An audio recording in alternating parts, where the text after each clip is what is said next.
ओम शांति। 19 सितंबर 2025 की मुरली से मुख्य पॉइंट है। आज बाबा ने कहा, मीठे बच्चे, इस बेहद के नाटक में तुम आत्माओं का अपना अपना पार्ट मिला हुआ है। अभी तुम्हें ये शरीर रूपी कपड़े उतार घर जाना है। फिर देखो नए घर में राज्य में बाबा कहते आएंगे।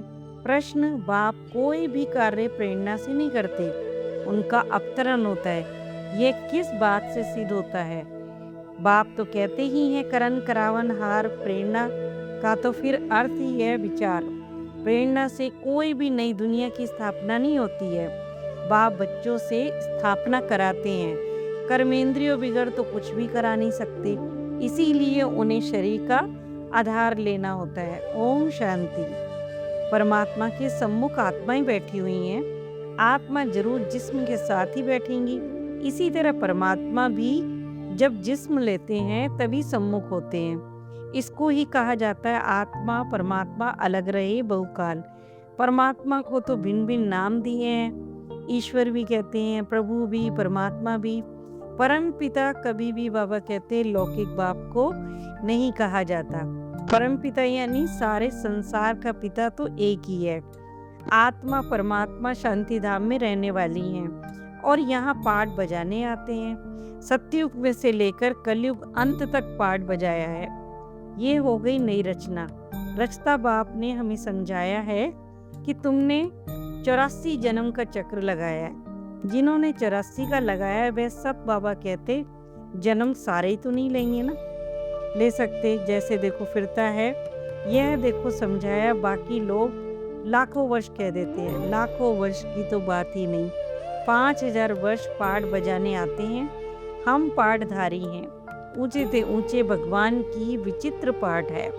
ब्रह्मा और विष्णु का भी विचित्र पाठ नहीं है। बाबा कहते दोनों ही 84 का चक्र लगाते हैं। मतलब ब्रह्मा भी, ब्रह्मा से विष्णु बनते, विष्णु से ब्रह्मा। तो बाबा कहते फिर 84 का चक्र उन दोनों का तो लगता है। बाकी शंकर का पाठ इस दुनिया में तो है नहीं, क्योंकि त्रिमूर्ति में दिखाते हैं स्थापना, विनाश, पालना। चित्रों पर समझाना तो पड़ता है ना। संगम युग पर पुरानी दुनिया का तो विनाश होना ही है। परमात्मा कोई प्रेरणा से काम नहीं करते हैं, ना प्रेरणा से ज्ञान मिलता है। प्रेरणा यानी विचार। ऋषि मुनि आदि कहते थे हम ईश्वर को नहीं जानते, ना आत्मा को, ना परमात्मा बाप को। कोई में भी ज्ञान नहीं है। बाबा कहते बाप है ही मुख्य क्रिएटर, डायरेक्टर।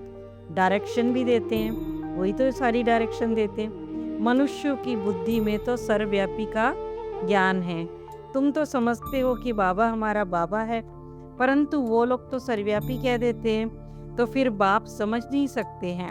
ये बेहद के बाप की फैमिली है। जब हम सर्वव्यापी कह देते हैं तो वो फैमिली की खुशबू नहीं आती है। उसको निराकारी शिव बाबा कहा जाता है, यानी निराकारी आत्माओं का बाबा। भक्ति मार्ग में भी बुलाते हैं ऊंचे से ऊंचे। समझते हैं कि वह बाबा दुख हरता सुख करता है। सुख तो सुख धाम में ही मिलता है ना। शांति बाबा कहते शांति धाम में ही मिलती है, और यह ज्ञान तुम्हें संगम पर ही मिलता है।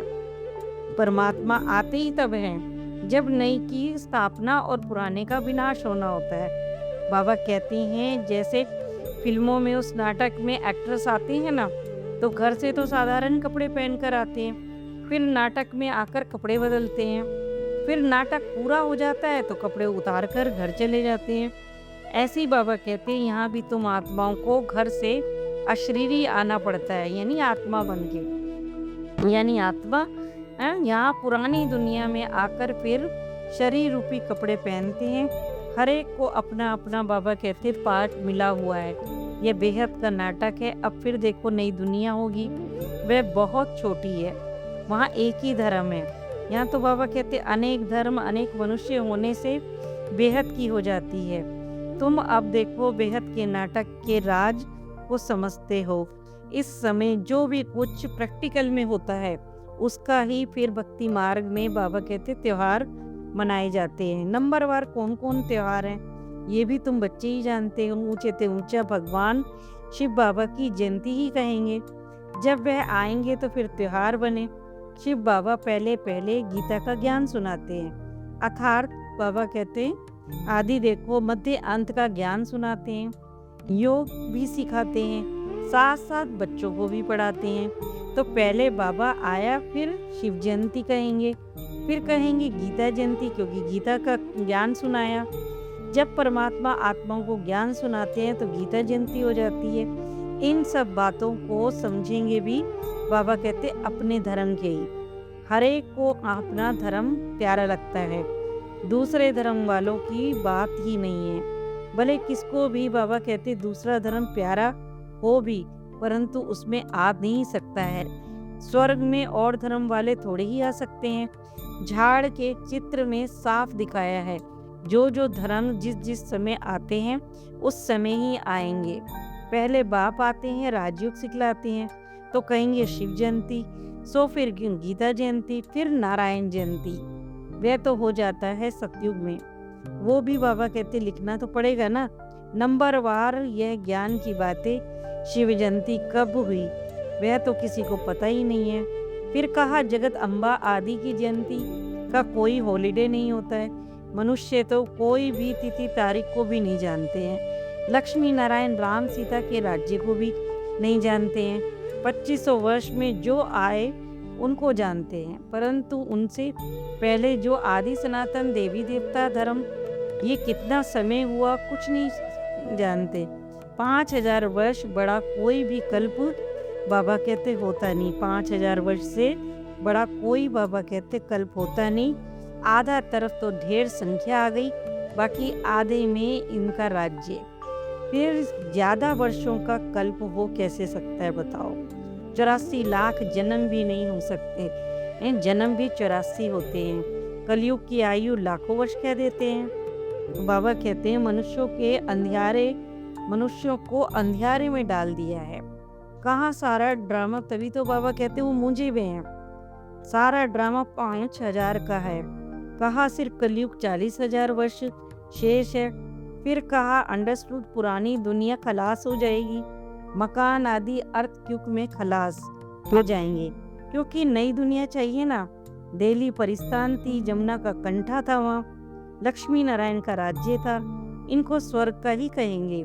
बच्चों ने तो साक्षात्कार भी किया कि कैसे स्वयंवर होता है। ये सब पॉइंट्स बाबा कहते ये सारी पॉइंट्स तुम्हें समझाता हूँ। अच्छा, बाबा कहते हैं पॉइंट्स याद नहीं रहती तो फिर बाबा को ही याद कर लो। बाबा भूले तो टीचर को याद करो। जो टीचर सीख लाएगा, बाबा कहते सीख जाएगा तो फिर जरूर याद आएगा। जो टीचर सिखाता है ना, तो बाबा कहते फिर वो याद भी आता है। टीचर नॉलेज उद्देश्य भी बुद्धि में होने चाहिए, क्योंकि तुम्हारी स्टूडेंट लाइफ है ना, वह हमारा बाप है। जन्म भाई बाबा कहते जन्म लौकिक बाप मिलते हैं, पारलौकिक बाप को तो फिर दुख व सुख में याद करते हैं। बच्चा मिला तो कहेंगे ईश्वर ने बच्चा दिया है। ब्रह्मा से तो फिर कुछ भी बाबा कहते मिलता नहीं, इन्हें अलौकिक कहा जाता है। अलौकिक फादर है ना ये। जब हम पढ़ते हैं तो फिर रथ भी निमित्त बना हुआ है। बहुत जन्मों के अंत में इनका शरीर ही रथ बना। रथ का नाम तो बाबा कहते रखना पड़ता है ना। ये बेहद का संन्यास रथ बाबा कहते कायम ही रहता है, बाकी का देखो ठिकाना नहीं है। चलते चलते फिर भागंती हो जाते हैं। ये रथ तो फिर मुकर्रर है ब्रह्मा बाबा का। ड्रामा अनुसार बाबा कहते इसे तभी तो भाग्यशाली रथ कहा जाता है। भाग्यशाली रथ एक माना जाता है जिसमें बाप आकर ज्ञान देते हैं, स्थापना का कार्य करते हैं। तुम भाग्यशाली रथ नहीं ठहरे। तुम्हारी आत्मा इस रथ में बैठ पड़ती है, आत्मा पवित्र बन जाती है, इसीलिए बलिहारी इस तन की है। बाबा कहते जन्म तो देखो बहुत वैल्यूबल है। फिर शरीर बदल हम देवता बन जाएंगे। इस पुराने शरीर द्वारा तुम शिक्षा पाते हो, शिव बाबा के बनते हो। जितना पढ़ेंगे उतना ही ऊंचा पद भी पाएंगे। याद की यात्रा तो मुख्य है। इसको ही भारत का प्राचीन योग कहते हैं, जिससे तुम पतित से पावन बनते हो। स्वर्गवासी तो फिर सब बाबा कहते बनते हैं, वो मानना तो सभी को है ना। तो बाबा कहते फिर पढ़ाई यही फाउंडेशन है। तुम्हें पता है पहले देखो हमारे में भी क्वालिफिकेशन नहीं थी, असुरी मत पर थे हम भी। अब देखो ईश्वरीय मत मिलती है तो असुरी मत से उतरती कला में जाते हैं। ईश्वरी मत से बाबा कहते बस एक ही है ईश्वरी मत जो परमात्मा की है। आसुरी मत देने वाले तो अनेक है। माँ बाप, भाई बहन, टीचर, गुरु, कितनों की मत मिलती है।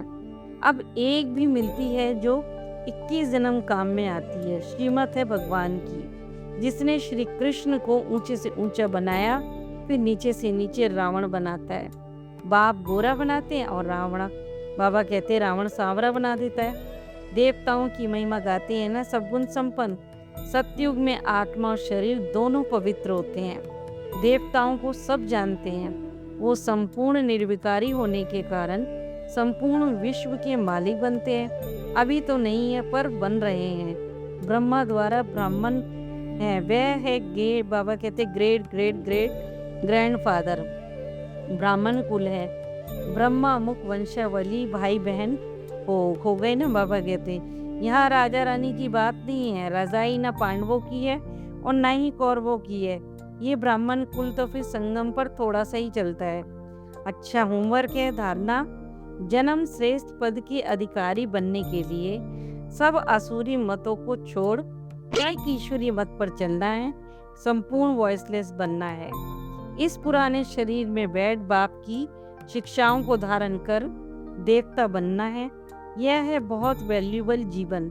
इसमें वर्थ पाउंड बनना है, यानी ऊंचा बनना है।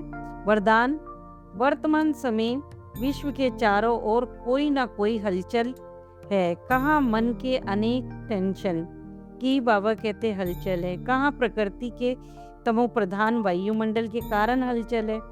अल्पकाल के साधन सर्व को चिंता की चिता पर लिए जा रहे हैं। इसीलिए अल्पकाल के आधार से प्राप्तियों से विधियों से थककर वास्तविक सहारा ढूंढ रहे हैं। तो आप आधार उदार मूर्त आत्माएं उन्हें श्रेष्ठ अविनाशी प्राप्तियों की यथार्थ वास्तविकता अविनाशी सहारे की अनुभूति कराओ। ये बाबा कहते हैं उनकी सेवा भी करनी है। स्लोगन, समय अमूल्य खजाना है, इसीलिए इसे नष्ट करने की बजाय फौरन निर्णय कर सफल करो। अच्छा, ओम शांति।